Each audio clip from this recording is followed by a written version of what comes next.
এখন শবে বরাত বলতে কিছু নাই, তাই এই রাতে কোনো ইবাদত বন্দেগী নাই, এ রাতের কোনো ফজিলত তার তাৎপর্য নাই। শবে বরাত আজকের রাত, যদিও এই শব্দটাই হাদিসে পাওয়া যায় না, না পাওয়ার কারণ হচ্ছে এটা ফার্সি শব্দ।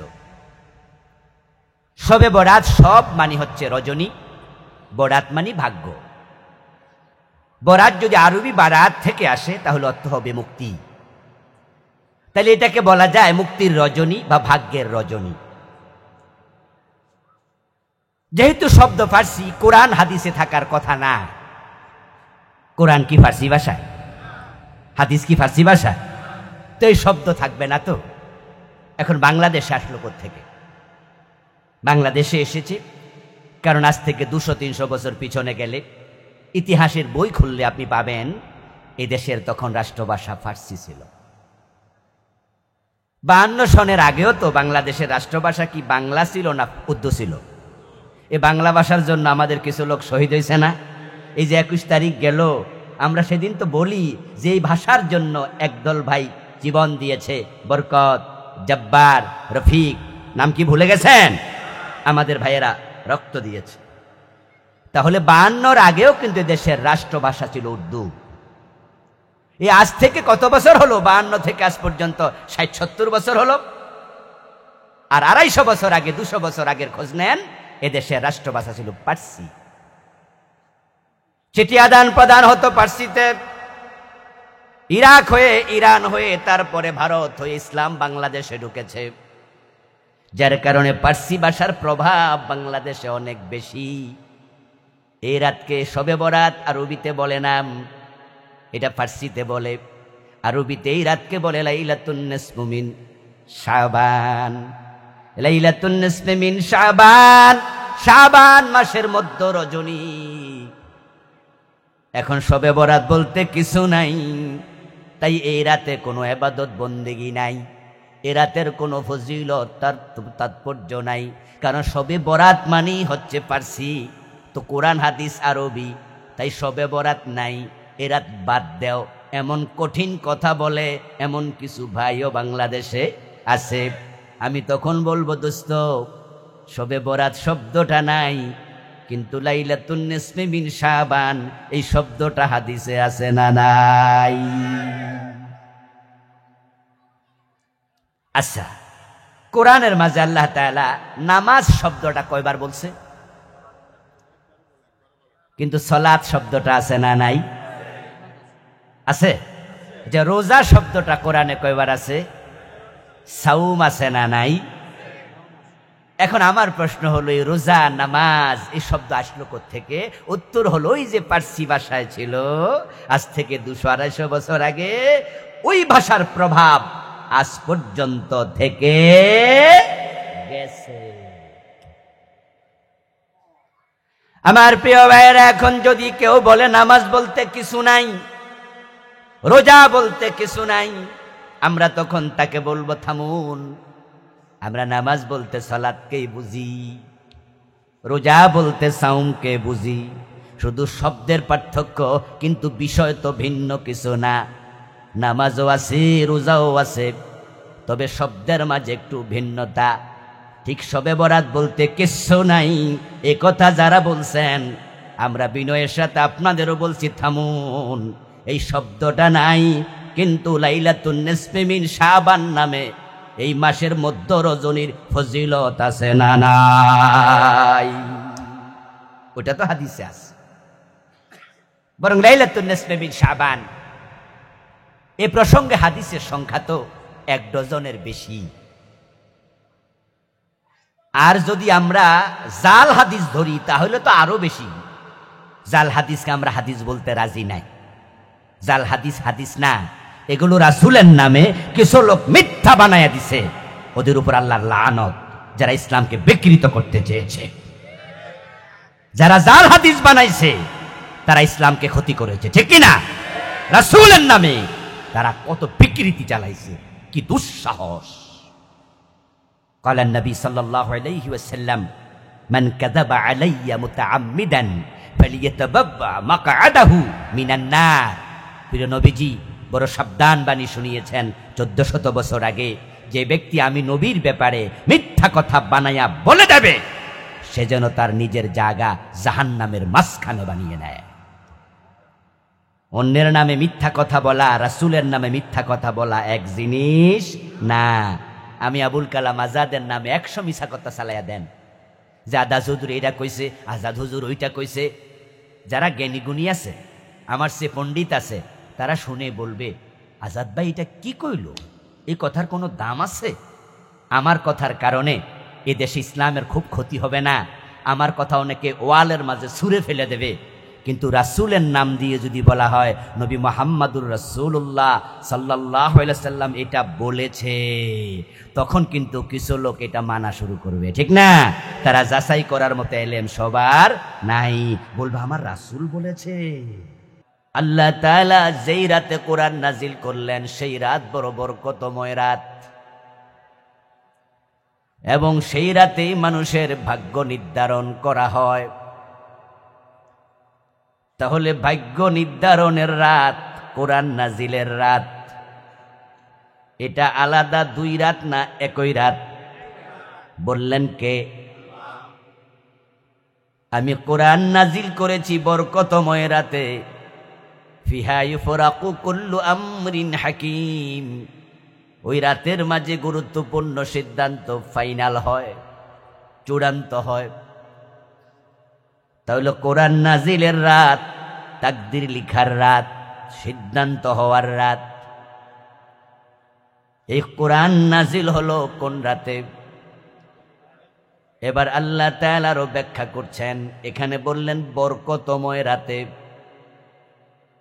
সূরা কদরের মাঝে বলছেন ইন্না আনজালনাহু ফি লাইলাতিল কদর, নিশ্চয়ই আমি এই কোরআন কদরের রাতে নাজিল করেছি। এখন কদরের রাত কোন মাসে? আল্লাহ বলছেন শাহরু রমাদান আল্লাযী উনজিলা ফীহিল কুরআন, আমি রমাদান মাসে কোরআন নাজিল করেছি। সুবহানাল্লাহ। কোরআন নাজিল করা হয়েছে কোন মাসে? রমাদান মাসে। তাহলে ওই বরকতময় রাত, কদরের রাত নিশ্চয় রমজান মাসের ভিতরেই আছে। কোরআন মাজিদ আল্লাহ তাআলা সম্মানিত মাস, সম্মানিত রাতে নাজিল করলেন, যেটাকে কদরের রাত বলা হয়। এখন যদি কেউ বলে কোরআন শবে বরাতের রাতে নাজিল হয়েছে, তাহলে আল্লাহর কথার সাথে মিল না অমিল? যার কথা আল্লাহর সাথে মিলবে না তার কথার কোনো মূল্য নেই।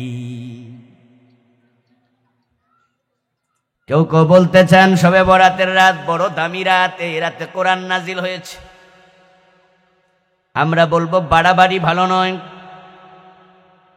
আল্লাহ তাআলা যাকে যতটুকু সম্মান দিয়েছে আমরা ঠিক তাকে ততটুকু দিতে চাই।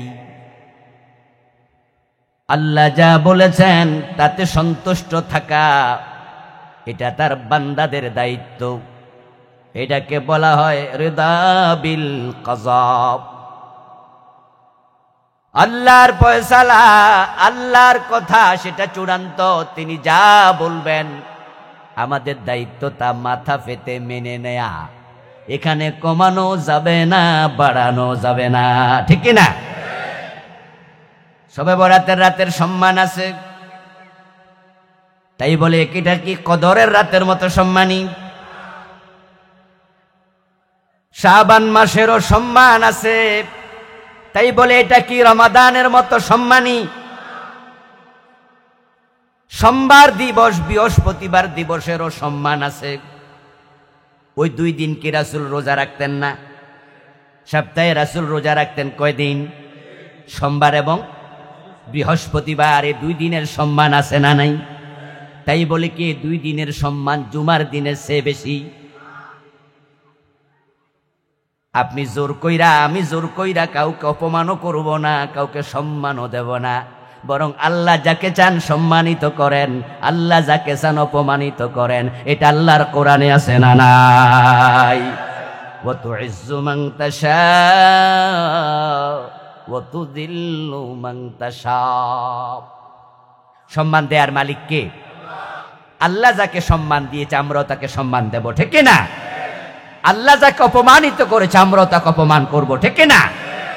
আচ্ছা, ফেরাউনের সাথে আমাদের ব্যক্তিগত দুশ্মনী কার কার আছে? হাত তোলা দেন। মাশাআল্লাহ, ভালো আছে বোঝে, দুই একজন সারা হাত তুলে রয়েছে, এক দুইজন ঠেলা ছড়ে। আর কি ফেরাউনকে আপনার বাড়িতে হাল চাষ করছে আপনার জমির মাঝে? আইসা কি চাঁদা চাইছে বা বিল্ডিং করার সময়? ফেরাউনকে আপনার জমি দখল করছে, তো পার্সোনাল শত্রুতায় হাত তুললেন কেন? দুইজন হাত তোলা দিচ্ছে, আমি দেখছি, আরো বেশি হইতে পারে, হয়তো খেয়াল করিনি। ফেরাউনের লগে পার্সোনাল দুশ্মনী আছে? ফেরাউনের সাথে আমাদের দুশ্মনী, সে আল্লাহর সাথে দুশ্মনী করেছে এই কারণে, ঠিক কিনা? সে আল্লাহর দুশ্মন, তাই সে আমাদেরও, আমাদের ব্যক্তিগত কোনো কারণ না। হযরত বেলালের সাথে আমাদের ভালোবাসা আছে না নাই? বেলাল কালকার খালাতো ভাই লাগে, হাত তোলা দেন। যাক, এবার কেউ তোলে নাই, বুঝে লাইছে। তাহলে বেলাল আমাদের খালাতো ভাই নয়, চাচাতো ভাই নয়, মামাতো ভাই নয়, আত্মীয় নয়, স্বজন নয়, কিন্তু বেলালের সাথে আমাদের হৃদয়ের সম্পর্ক, ভালোবাসা, কারণ বেলাল আল্লাহকে ভালোবাসে। আল হুব্বু ফিল্লাহ ওয়াল বুগদু ফিল্লাহ। আমাদের ভালোবাসা হবে কার জন্য? আমাদের ঘৃণা, রাগ, ক্রোধ, সেটা হবে কার জন্য? আল্লাহ যাকে যতটুকু সম্মান দিয়েছে আমরা তাকে ততটুকু দেব। এর চেয়ে বেশি দিতে গেলে ঝামেলা আছে। যেমন ধরেন, আমাদের আজকের দিন আহ্বায়ক, কি নাম জানি, জহির ভাই, উনি একজন ব্যবসায়ী মানুষ। ধরেন উনার কোম্পানিতে 100 জন এমপ্লয় আছে, তার মাঝে উনার হিসাব রাখার জন্য একটা কোম্পানির হিসাব রক্ষক থাকে না? কোম্পানি যদি বড় হয় তাহলে যিনি চেয়ারম্যান উনি কি হিসাব সব রাখে নাকি? না, উনার জন্য লোক আছে। 100 জন এমপ্লয় আছে, 50 জন এমপ্লয় আছে, 1000, 2000 জন, 5000 জন আছে। যিনি হিসাব রক্ষক, এখন তার কাছে মাস শেষে স্যালারি শিট সে তৈরি করে দেবে, কে কত বেতন পাবে, ওই আলোকে সে হিসাব করে দেবে, বেতন দিয়ে দেবে। এখন ম্যানেজারের বেতন কত, ডিরেক্টরের বেতন কত, বড় অফিসারের বেতন কত, ছোট অফিসারের বেতন কত, দারোয়ানের বেতন কত, সুইপারের বেতন কত, যিনি হিসাব রক্ষক বেতন তিনি নির্ধারণ করেন না মালিকে নির্ধারণ করে? মাশাআল্লাহ, নোয়াখালীর মানুষের বুঝ আছে। ফেনী নোয়াখালীর মানুষ তো এমনি অর্ধেক আলেম। অনেকে কয় এরা মায়ের পেট থেকে জন্ম নেয় দাখিল পাশ করে। কারণ বাংলাদেশে আলহামদুলিল্লাহ আমারও নোয়াখালী ফেনীর ওস্তাদ কয়েকজন, আপনাদের ফেনী ফালাহিয়া কামিল মাদ্রাসার শাইখুল হাদিস আল্লামা মাওলানা হাসপত আলী হুজুর আমার ডিরেক্ট ওস্তাদ। এই জাতীয় ফেনী নোয়াখালীর ওস্তাদ নাই এমন আলেম বাংলাদেশে খুব কম আছে। বাংলাদেশের সিলেটে যান, যশোরে যান, দিনাজপুরে যান, ওখানেও ফেনী নোয়াখালী কুমিল্লা অঞ্চলের আলেম, হ্যাঁ, মাদ্রাসা বানাইছে অনেক শত শত মাইল দূরে গিয়ে। আমার প্রিয় ভাইয়েরা, বলতেছিলাম যেটা আল্লাহ যাকে যতটুকু সম্মান দিয়েছে আমরা সে বেশি দিলে প্রবলেমটা কোথায় সেটা বলছি। বাংলাদেশের লোকদের আবেগ খুব বেশি, এজন্য আমরা দেখা যায় যা দরকার নাই তাও বলি, যা দরকার আছে তাও বলি, আমরা একসাথ করে ফেলি। আল্লাহর ওলিদের প্রতি সম্মান রাখা এটা আমাদের নৈতিক দায়িত্ব, কারণ ওলিরা আল্লাহর ওলি, তাই তারা আমাদেরও বন্ধু, ঠিক কিনা? আল্লাহকে যে ভালোবাসে আমরা তাকে ভালোবাসি। আল্লাহর ওলিদের প্রতি আমাদের শ্রদ্ধা আছে, আছে না? কার কারণে? কারণ তারা আল্লাহর বন্ধু। আল্লাহর ওলি মানে কি? আল্লাহর বন্ধু। আচ্ছা, তাই বলে কি আমরা বলে দেব যে ওলিরা মরে না? আল্লাহর ওলি তাই তার পায়ে সেজদা দেব? আল্লাহর ওলি হে মরে গেছে, তারপরও অসুবিধা নাই, হের কাছে গিয়ে আমি দরখাস্ত দেব যে হুজুর আব্বা আমি আইছি, আমার পরীক্ষা পাস করাই দেন। মরা ফিরের কাছে পরীক্ষা পাস করার জন্য যায় হুজুর, আবার লোক টোক লইয়া যায়, ওইটা আবার ভিডিও করে ছাইরা দেয়। ওখানে যাইয়া সালাম কালাম দিয়া কয় বাবা আমরা আইছি, এ কয়েকজন ফোলা বানাইছে, ওদের আগামী বৃহস্পতিবারে পরীক্ষা, ভুল ত্রুটি মাফ কইরা ওদেরকে একটু পরীক্ষা পাস করাইয়া দিয়ে। আচ্ছা, পীরের কাছে পরীক্ষা পাশের দরখাস্ত দিলে ঈমান থাকবে না চলে যাবে? আমাদের সকল বিষয়ে একমাত্র দায়িত্ব কার? তিনি বন্টনকারী। যে মরে গেছে হে কিসের পাস করান? আমি একটা কামেল মাদ্রাসার মুহাদ্দিস, আমাদের হারুন ভাই একটা ফাজিল মাদ্রাসার অধ্যাপক। আচ্ছা, আপনি আপনার ছেলেকে নিয়ে যদি আমার কাছে পরীক্ষার আগের দিন আসেন, এসে আপনি বলেন যে হুজুর আপনি তো কামেল মাদ্রাসার মুহাদ্দিস তা বটেই, সারা বাংলাদেশে ওয়াজ নসিহত করেন, হুজুর আপনারা তো কতজন কত সম্মান করে চিনে, আমার ছেলে নিয়ে আইছি, আমার ছেলের আপনি ফাঁস করাইয়া দিয়েন। আমি কিন্তু মরা না, আমি জীবিত। আমি ওই বাবার দিকে তাকাইয়া বলবো, এই মিয়া পরীক্ষা পাস করামো আমি, এতে পরীক্ষা না লিখলে আমি কি পাস করামো? বলবো কিনা? বলবো কিনা? আমি বলবো আচ্ছা আমি কেমনে পাস করামো? পরীক্ষা দিব ফোলা, পরীক্ষার হলে যদি সে না লেখে আমি পাসটা করামো কেমনে? আচ্ছা আমি জীবিত, আমি যত বড় অলি হই, ও ফোলা যদি পরীক্ষার হলে না লেখে আমি পাস করাইতে পারমু? আর আমি যদি মইরা কবরের তলে হইয়া যাই, আমার কাছে যাই যদি কয় ও আবুল কালাম আজাদ হুজুর আপনি পাস করাইয়া দেন, এর সে ব্যাক কল কেউ আছে?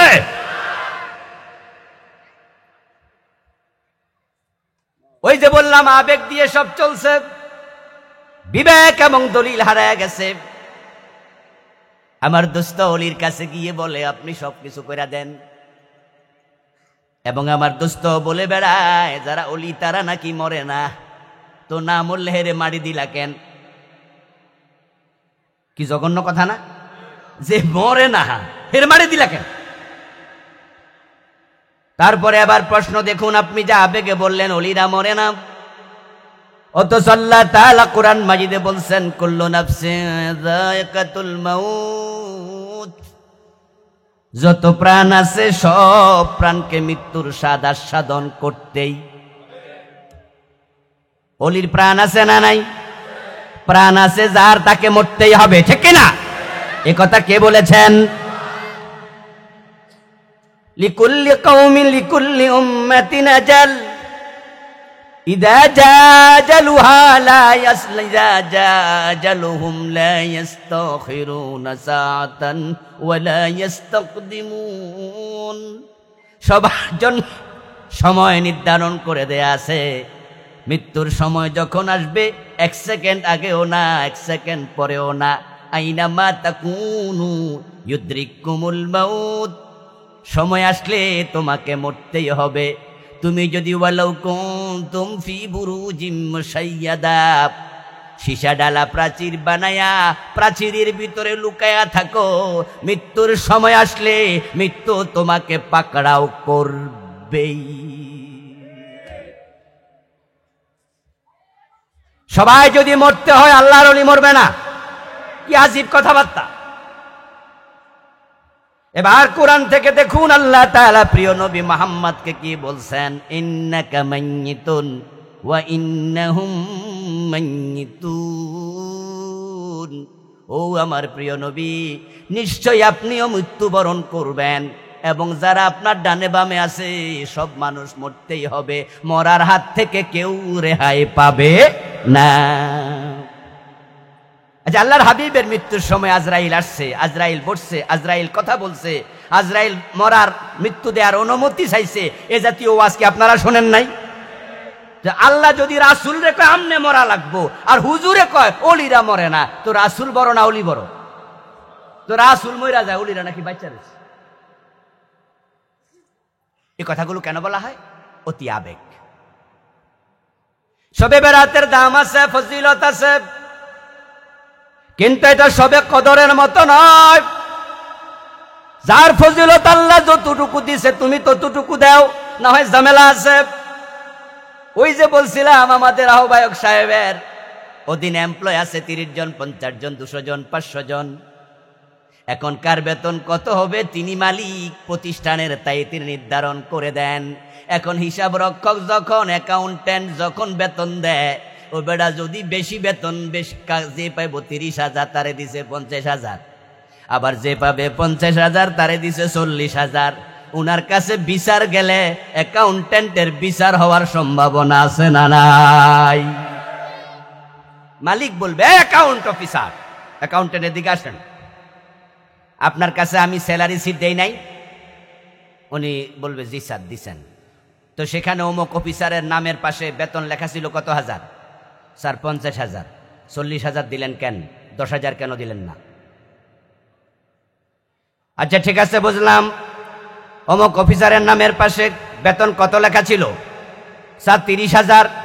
ওরে 50,000 দিলেন কেন? ও দোস্ত, এবার যদি অ্যাকাউন্ট অফিসার কয় স্যার আমার ভালো লাগছে তাই কারোরে কম দিছি, কারোরে বেশি দিছি, উনি বলবে তোমার মতো কর্মচারী দরকার নাই, কারণ প্রতিষ্ঠানের মালিক তুমি না, আমি মালিক। যে আমার কথা শোনে না তার চাকরি থাকবে না। ইজ্জতের মালিক কে? মাশাআল্লাহ, জোরে বলেন কে? বেজ্জতির মালিক কে? তো আল্লাহ যাকে যেটা দিয়েছে আপনি বাড়াবেন কে? আপনি কমানোর কে? আপনি কমাবেনও না, বাড়াবেনও না। আল্লাহ যাকে যতটুকু দিছে আমরা গোলাম, আমরা ততটুকু দেব। রাজি আছেন? এটার নাম ইসলাম। ইসলাম মানে আত্মসমর্পণ করা, রবের কথা মেনে চলা। এখন শবে বরাতের কি ফজিলত? আল্লাহ বলেন আমি কেন নাজিল করেছি? লিতুখরিজান নাসা মিনাজ জুলুমাতি ইলান নূর। এই কিতাবের মাধ্যমে অন্ধকারে ডুবে থাকা মানুষগুলোকে আপনি আলোর পথে নিয়ে আসবেন। এটা হলো আলোর কিতাব, এটা নিজেই আলো। এই কিতাব যে কলবে ঢোকে সে কলবে কোনো অন্ধকার থাকে না। এই জন্য আমরা আল্লাহ তাআলার কাছে দোয়াও করি, আল্লাহ কোরআনের আলোতে আমাদের অন্তরকে আলোকিত করে দাও। অন্য আয়াতে কারিমাত আল্লাহ তাআলা কোরআনকে নিজে বলেছেন নূর। এখানে বললেন নূরের পথ দেখাবেন কিতাব দিয়ে। অন্য আয়াতে আল্লাহ বলেন কোরআন নিজেই নূর। আমিনু বিল্লাহি ওয়া রাসূলিহি ওয়ান নূরিল্লাযী আনজালনা। ও দুনিয়ার মানুষ, তোমরা ঈমান আনো আল্লাহর উপরে, রাসূলের উপরে, এবং সেই নূরের উপরে যেই নূর আমি আল্লাহ নাজিল করেছি। আল্লাহ নাজিল করেছেন নূর, এর মানে কোরআনের নামই হলো নূর। নূরের বিপরীত যা আছে সেটা হলো জুলমাত, অন্ধকার।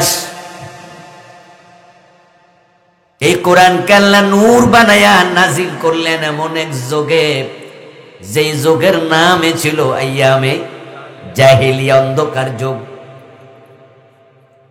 ওই যুগের মানুষগুলো আপাদ মস্তক অন্ধকারে ডুবেছিল।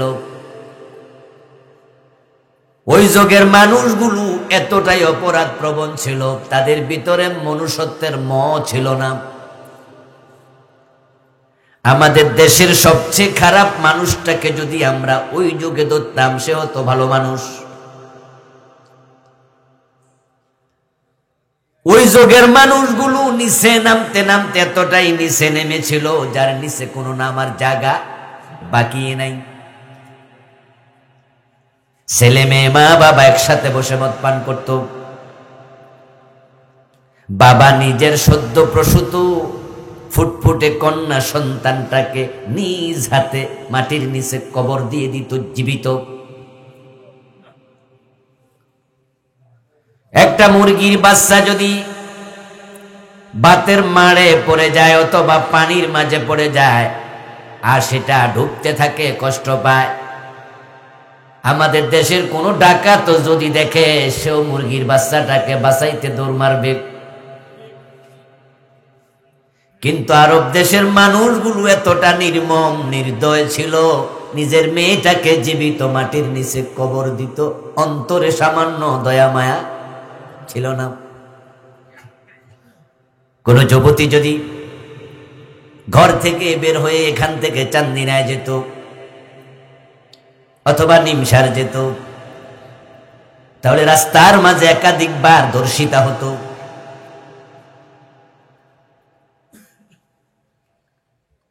মা বাবা চোখের পানি ছেড়ে কাঁদত। নিজের মেয়ের ইজ্জত লুটে নিয়েছে হায়নার দল। বিচার পাওয়া দূরের কথা, বিচার চাওয়ার জায়গাও নাই। কারণ যারা নেতা তাদের কাছে যাইয়া লাভ নাই, তারা নিজেরাও দর্শনকারী। চরিত্র ভালো এমন লোক হাজারের মাঝে একজন পাওয়া কঠিন। প্রতিটা ঘরে প্রতিটা বাড়িতে মদ পান করত মানুষ। এই যে আমরা আজকে এখানে যে কয়জন মানুষ আছি, গতকাল এই সময় থেকে আজকের এই সময় পর্যন্ত গত 24 ঘন্টায় পানি পান করেন নাই এমন কেউ আছেন? যদি 10,000 মানুষ এখানে আমরা থাকতাম, এই প্রশ্ন করলে 10,000 উত্তর দিত না। পানি পান করি নাই এমন একজনও নাই, সবাই পানি পান করেছি। আরব দেশে যদি এরকম 10,000 মানুষ থাকতো, গতকাল থেকে পর্যন্ত কে কে মদ খান নাই এ কথা বললে হাত তোলা একজন হয়তো দিত না, কারণ সব মানুষ ছিল মদ পানকারী। সবাই ছিল খুনি। এমন মানুষ খুব কম পাওয়া যেত যার হাতে মানুষ খুন হয় নাই। বরং যে যত বেশি খুন করত, তৎকালীন যুগে মানুষ তাকে তত বেশি বাহাদুর বলতো, সম্মান দিত।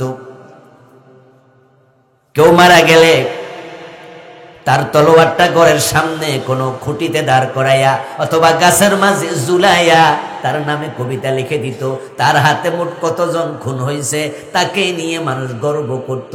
যে যত বড় খুনি তার সম্মান ছিল ওই সমাজে তত বেশি।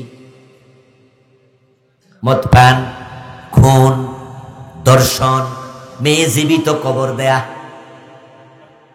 মানে এমন কোন অপরাধ নাই যেটা তারা করত না। হতে পারে তাদের অপরাধ দেখে ইবলিস শয়তান পর্যন্ত আশ্চর্য হয়ে বলতো, এত নিচে কেমনে নামলি? আমি ইবলিস হতে এত নিচে নামতে পারবো না। ঠিক ওই যোগে আল্লাহ নবী মুহাম্মদকে পাঠালেন, পাঠাইয়া বললেন, কিতাবুন আনজালনাহু ইলাইকা, ও প্রিয় নবী, এই কিতাব আমি আপনার কাছে নাজিল করেছি লিতুখরিজান নাসা মিনাল যুলুমাতি ইলান নূর। আপনি এই কিতাবের মাধ্যমে অন্ধকারে ডুবে থাকা মানুষগুলোকে আলোর পথ দেখাইয়া দেন। আমার নবী এই কিতাব নিয়ে মানুষের বাড়ি গেলেন, দাওয়াত দিলেন। আরবের মানুষ তো আরবি ভাষা জানে, শিক্ষিত লোক কিন্তু রাসূলুল্লাহর জামানাতেও ছিল, বড় বড় কবিও ছিল, লেখাপড়া অনেকে জানতো। তাদের কাছে কিতাব নিয়ে রাসূল গেলেন, ওই আল্লাহর বান্দা কিতাবটা একটু পড়ো, এখানে কি লেখা আছে দেখো, যা লেখা আছে তা একটু মেনে চলো। কে কে মানতে রাজি আছো একটু হাত তোলো। আবু বকর হাত তুললেন, আমি রাজি। ওমর হাত তুললেন, আমি রাজি। ওসমান হাত তোলা দিলেন, আমি রাজি। আলী হাত তোলা দিলেন, আমি রাজি। জায়েদ হাত তোলা দিলেন, আমি রাজি। খাদিজা হাত তোলা দিলেন। এভাবে কিছু মুসলমান তারা রাজি হয়ে গেল। আমার নবী তাদেরকে কোরআন শিখালেন, তারা কোরআন মানতে শুরু করলো। অবস্থা এমন হলো 23 বছরের ব্যবধানে 1.25 লাখের মতো লোক একমত হলো। পুরা আরব এমন পরিবর্তন হলো, এখন আরবে আর কোনো অশান্তি নেই। কেউ মদ খায় না, চুরি করে না, ডাকাতি করে না, মেয়েদেরকে আর জীবিত কবর দেয় না, জেনা ব্যভিচার নাই। আমার রাসূল ইন্তেকালের আগে এবার ঘোষণা করে দিলেন, খায়রুল কুরুনি করনি। ও দুনিয়ার মানুষেরা, তোমরা সবাই মিলে আমার জন্মের যুগের নাম দিলে জাহিলিয়াতের যুগ, অন্ধকার যুগ, বর্বরতার যুগ, অসভ্যতার যুগ। আর আমি নবী মুহাম্মদ ঘোষণা করছি, এখন আর সেই যুগ নাই, পুরা পরিবর্তন। খায়রুল কুরুনি করনি, আমার যুগ হলো দুনিয়ার সর্বশ্রেষ্ঠ যুগ। এমন পরিবর্তন হয়ে গেল, এখন মানুষগুলো ঘরের দরজা খুলে ঘুমায়, কোনো চুরি নাই। কি ছিল এখন কি হলো? খুন নাই, দর্শন নাই, মারামারি নাই, কাটাকাটি নাই। প্রিয় নবী চলে গেলেন, 10 বছর মদিনার প্রেসিডেন্ট ছিলেন, ইসলাম পরিপূর্ণ কায়েম করলেন। মক্কায় 13 বছর দাওয়াত দিলেন, 23 বছর নবুয়তের জীবন শেষ। হযরত আবু বকর সিদ্দিক ক্ষমতায় আসলেন, 2 বছর 3 মাস গেল। এবার হযরত ওমর ক্ষমতায়, হযরত ওমরের সময় অর্ধ দুনিয়া ইসলাম পৌঁছে গেল। ওই পারস্য সাম্রাজ্য ইসলামের অধীনে আসলো। রোম সাম্রাজ্য আসলো। ইটালির রাজধানীর নাম কি? রোম। ওই রোম সাম্রাজ্য ওমরের অধীনে। অর্ধ পৃথিবী হযরত ওমর প্রেসিডেন্ট, মদিনা তার রাজধানী। এমন ভাবে কোরআনের কারণে শান্তি এসে গেল, অর্ধ দুনিয়ার সম্রাট ওমর গাছতলায় একা একা ঘুমায়, কোনো বডিগার্ডের প্রয়োজন আর নাই। যারা কথায় কথায় তলোয়ার হাত দিয়ে জঞ্জনানি শুরু করে দিত, মারামারি শুরু করে দিত, তাদের কলিজায় এখন আল্লাহর ভয়। এখন তারা বিনা প্রয়োজনে গাছের পাতাটাও আর ছিঁড়ে না।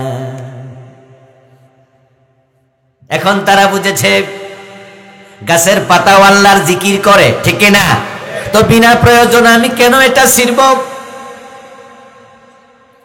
এখন তারা বিনা প্রয়োজনে একটা চড়ুই পাখিও আর মারে না, কারণ তারা জানে চড়ুই পাখিও আল্লাহর জিকির করে। তাদের বুঝ তৈরি হয়েছে।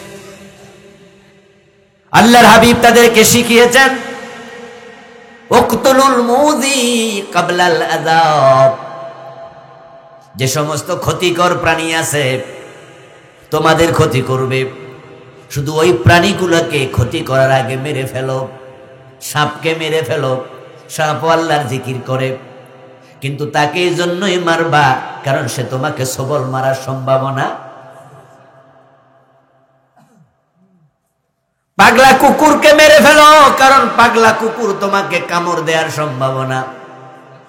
বিষাক্ত পোকামাকড় মেরে ফেলো, তোমাকে ধ্বংস করার সম্ভাবনা। তারাও আল্লাহর জিকির করে। সাব্বাহা লিল্লাহি মা ফিস সামাওয়াতি ওয়া মা ফিল আরদ। আকাশ জমির যত মাখলুক আছে সবাই আল্লাহর তাসবিহ পড়ে, একটা মাখলুক বাদ নাই।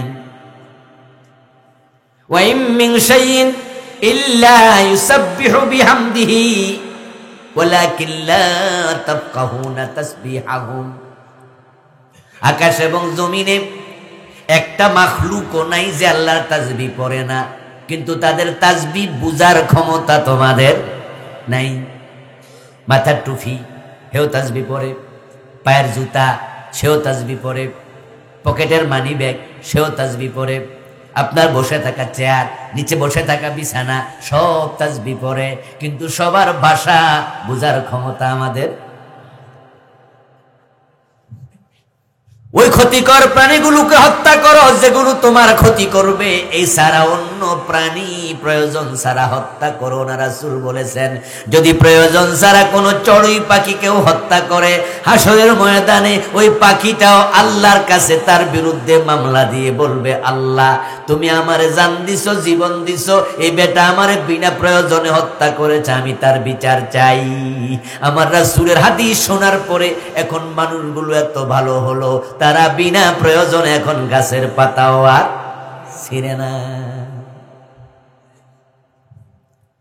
এখন যুবতীরা হেঁটে যায় রাতে আর দিনে বাবার বাড়ি থেকে শ্বশুর বাড়ি, কোনো ভয় নাই। তার গহনা কেউ কেড়ে নেবে না, তার ইজ্জত কেউ লুটে নেবে না, বরং তার সামনে দাঁড়ায় যুবতী কোথায় যাও এই প্রশ্নটাও কেউ করবে না। এখন মানুষের কলবের মাঝে, অন্তরের মাঝে আল্লাহ ছাড়ার কারো ভয় নেই। অন্ধকার এমন ভাবে রাসূলুল্লাহ কোরআনের মাধ্যমে দূর করলেন। অর্ধ দুনিয়ার সম্রাট ওমর মদিনা থেকে জেরুজালেম চলে গেলেন।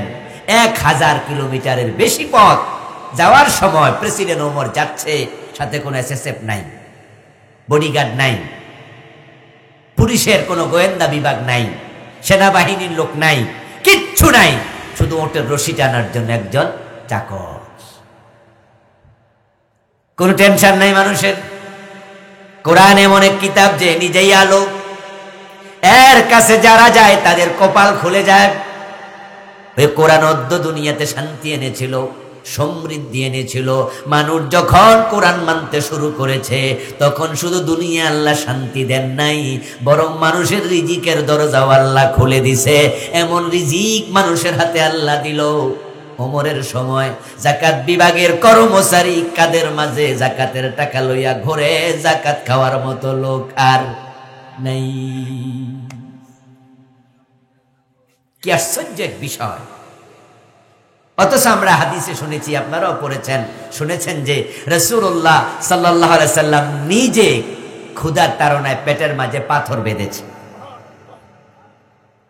এই পাথর বাঁধা নিয়ে একটু কথা আছে, কেউ বলেছেন যে এটা ঠিক নয়, কেউ বলেছেন যে হ্যাঁ সব পাথর আছে যেটা বাঁধলে পরে একটু পেটের মাঝে শক্তি মিলে। এই পাথর বাঁধা না বাঁধা এটা বাদ দেন, কিন্তু রাসূল যে দুদিন একদিন উপাস ছিলেন এমন সহিহ হাদিস খাবার নাই। সাহাবারা উপাস ছিলেন, 70 জন সাহাবী আল্লাহর হাবিবের মসজিদে নববীর বারান্দায় ঘুমাতেন, যাদেরকে আহলে সুফফা বলা হয়। আবু হুরায়রা তাদের একজন ছিলেন। এমনও 2-3 দিন চলে গেছে, আবু হুরায়রা বলেন এক চুমুক দুধও পাই নাই। খাবার আসলে খেতাম, না আসলে খেতাম না, পড়ে থাকতাম। আবু হুরায়রা রাদিয়াল্লাহু তাআলা আনহু বলছেন একদিন এমন হলো, আমি ক্ষুধার তাড়নায় এতটাই কষ্টে ছিলাম, আমি আর সহ্য করতে পারছিলাম না, তাই মসজিদ থেকে বের হইয়া এমন জায়গায় দাঁড়ালাম যেখান থেকে রাসূল হেঁটে যাবেন, ওমর আবু বকর হেঁটে যাবে, আর আমি তাদেরকে দেখে সালাম দিয়ে আগ বাড়াইয়া তারা আমার চেহারার দিকে তাকাইলে যেন বুঝতে পারেন আবু হুরায়রা বুঝছি তোমার ক্ষুধায় কষ্ট পাইছে, সাথে নিয়ে একটু খাবার দেয় কিনা। রাসূলকে সালাম দিলাম, হুজুর সালাম জবাব দিয়া চলে গেলেন, আমার চেহারার দিকে তাকাইলেন কিন্তু বাড়িতে ডাকলেন না। আবু বকর যাচ্ছে, আমি আগ বাড়াইয়া সালাম দিলাম, আবু বকর তাকালেন, সাথে নিলেন না। ওমর চলে গেল, আমি বসে আছি, মনে মনে ভাবলাম সালাম দিলাম কিন্তু কারো কোনো নেক নজর পাইলাম না। ক্ষুধায় খুব কষ্ট পাচ্ছিলাম। এই অবস্থায় দেখি একজন এসে আমাকে ডাকছে, আবু হুরায়রা রাসূলুল্লাহ তোমাকে ডাকছে, উনার হুজরায় যাও। আমি আনন্দিত হলাম, নিশ্চয় হয়তো কোনো খাবারের কিছু সুসংবাদ আছে। সেখানে হাজির হওয়ার পরে দেখি রাসূলুল্লাহ সাল্লাল্লাহু আলাইহি ওয়াসাল্লামের সম্মুখে এক মগ দুধ, কেউ হাদিয়া দিয়া গেছে এক মগ দুধ। দুধ দেখে আমার মনে আরেকটু ফুলক জাগলো, যাক তাহলে একটু খাইলে পেটটা শান্তি হবে, না খেয়ে আছি তো। কিন্তু আল্লাহর হাবিব আমাকে ডেকে নিয়ে বলছে, আবু হুরায়রা এক মগ দুধ আমার এক ভাই হাদিয়া দিয়ে গেছে। মসজিদের বারান্দায় তো অনেক সাহাবী, হারে কেউ 2 দিন খায় না, কেউ 1 দিন খায় না, কেউ 3 দিন খায় না, তুমি যাও তো সবাই একটু দাওয়াত দাও, একটু দুধ খা। আবু হুরায়রা মনে মনে কয়, হায় রে আল্লাহ, মানুষ আছে 60-70 জন, দুধ আছে কতটুকু? 1 মগ, আবার সবাইরে দাওয়াত দিতাম, তুই আর আমি খামো কি? আমি গেলাম, গিয়ে তাদের সবাইকে এভাবে বললাম, 1 মগ দুধ রাসূলের কাছে হাদিয়া এসেছে, রাসূল তোমাদেরকে দাওয়াত দিছে, তোমরা দাওয়াতে সাড়া দাও। 1 মগ উল্লেখ করলাম এই কারণে তারা যেন অনেকে বলে 1 মগ হইলে যাইয়া লাভ কি, 1-2 ফোঁটা খাইতাম না, কথা হলো আমি ফামু। কিন্তু দাওয়াত দেওয়ার সাথে সাথে সবাই খারাই গেছে, কারণ তারাও তো না খাই আছে। আল্লাহর হাবিবের কাছে 60-70 জন সাহাবী গিয়ে ওনার রুমে ঢুকলো, কেউ দরজায় দাঁড়াইলো, লাইনে খাড়াইছে। প্রিয় নবী আমারে ডাইকা কয়, আবু হুরায়রা এই ফায়লা থেকে সবাই দুধ খাওয়াও, বন্টনের দায়িত্ব আমারে দিছে, এখন যে বেটা বন্টন করে সে কি শুরুতে পায় না শেষে? কয় আমার মনটা আরো খারাপ হয়ে গেল, যে দায়িত্বটা আমারে দিল, তাইলে তো মগের দুধ সব শেষ হইয়া পরে মনে মগের তলা তো কিছু আর। প্রিয় নবী সাল্লাল্লাহু আলাইহি ওয়াসাল্লাম পাতিলটা ওই মগটাকে ঢাকনা দিয়ে দিলেন, তারপরে বললেন ঢাকনা দিয়ে এবার দুধ দাও, গ্লাসে করে দাও। আমি তখন ঢাকনা দিয়া ওই ডাল পাতিল থেকে ওই মগ থেকে দুধ ঢালতে থাকলাম, গ্লাসে দিতে থাকলাম। সুবহানাল্লাহ। শত সাহাবী ছিল, সবাই পেট পূর্ণ করে খেলো, সবার ক্ষুধা মিটে গেল। রাসূলুল্লাহকে আমারে দাও, তারপর রাসূলকে আমি ঢেলে দিলাম। প্রিয় নবী পেট পূর্ণ করে খেলেন, খেয়ে আবার বলা, আবু হুরায়রা তুমিও গ্লাসে নিয়ে তুমিও খাও। তারপর আমিও পেট পূর্ণ করে খেলাম। খাওয়ার পর রাসূল আবার কয়ে, ডাকনা সরাও। ডাকনা সরাইয়া দেখি দুধ এখনো মগ ভর্তি দেখা যায়। এটা হলো মুজিজা। এটা কি কথা বলে না ভাইরা? এটা কি মুজিজা রাসূলুল্লাহ। এটা হচ্ছে এমন কর্ম যেটা সাধারণ মানুষের দ্বারা সম্ভব না। এরকম আরো অনেক হাদিস আছে বিভিন্ন কাহিনীতে মুজিজা। প্রিয় নবী ওযু করবেন, ওযুর পানি নাই। যুদ্ধের মাঠে লোক আছে ৩-৪০০, ওই দিন সাথে ছিলেন। ওযুর পানি নাই, সামান্য কিছু পানি একটা পাতিলের মাঝে আছে। প্রিয় নবী বললেন, যাই তোমরা ওযুর পানি নাও এখান থেকে। ওযুর পানি যা আছে ২-৩ জন ওযু করতে পারবে, এত কম। আল্লাহর হাবিব পাতিলের মাঝে আঙ্গুল ছুবাইয়া দিলেন, এভাবে হাত ছুবাইয়া ধরে রাখলেন, আর পাতিল থেকে পানি ঢালতে থাকলো। ৩-৪০০ যা ছিল সবাই ওযু করলো, সবাই পানি খেলো, পাতিলের পানি কমে নাই। রাসূলের মুজিজা। এই হাদিস দিয়ে আমি যা বুঝাতে চাইলাম সেটা হলো ৩ দিনের উপবাস আবু হুরায়রা।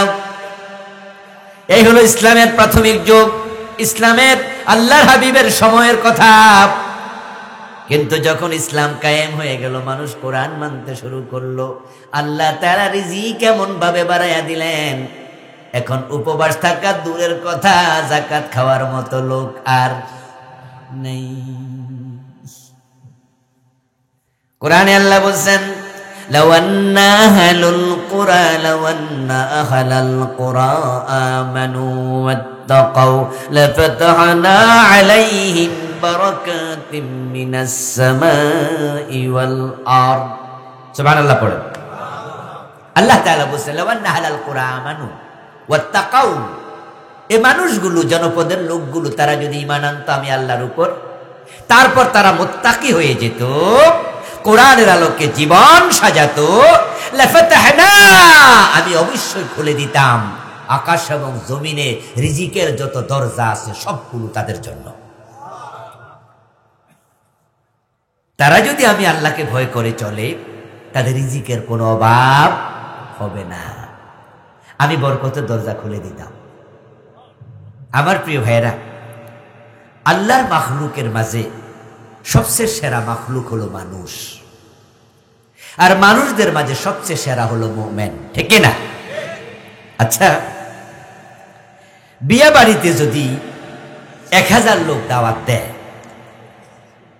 যিনি দাওয়াত দেয় ১০০০ লোক, তিনি খাবার রেডি করবেন কতজনের জন্য? এটা আইডিয়া বলেন তো। মাশাআল্লাহ, বুদ্ধিমানের কথা। অবশ্যই ১০০০-এর চেয়ে একটু বেশি। সেটা এবার ১০৫০ জন হোক, ১১০০ হোক, ১২০০ হোক, সামর্থ্য যত বেশি প্রস্তুত করবে আরো একটু বেশি, যা আমার ১০০০-এর জায়গায় মেহমান যদি ১০০ বেশিও আসে টান যেন না পড়ে, ঠিক না? এরপরে যদি থেকে যায়, প্রয়োজন এটা আত্মীয় স্বজন গরিবদের মাঝে বিলি করব, কিন্তু কোনো অভাব যেন না হয়। অভাব যদি লাগে তাহলে কিন্তু আমি আয়োজক, আমার বদনাম হবে। আচ্ছা, আল্লাহ যে মাখলুক গুলো বানালেন, তাদের রিজিকের ব্যবস্থা কি আল্লাহর হাতে নেই? এখন আল্লাহর মাখলুক যদি রিজিক ছাড়া মরে, আল্লাহর যে রাজ্জাক সেপত আছে, ওই সেপতের বদনাম হবে। আমার প্রিয় ভাই, আল্লাহর ভান্ডারে কোনো অভাব নাই। আল্লাহর ভান্ডার যে এত বড়, এত বড়, এত বড়, রাসূলুল্লাহ সাল্লাল্লাহু আলাইহি ওয়াসাল্লাম বলেছেন, তামাম দুনিয়া যত মাখলুক আছে, সব মাখলুক যদি আল্লাহর কাছে একসাথে চায়, একসাথে, শুধু মানুষ না, আমরা মানুষ তো আছি বর্তমানে ৮০০ কোটির মতো। পিঁপড়া আছে কয় কোটি?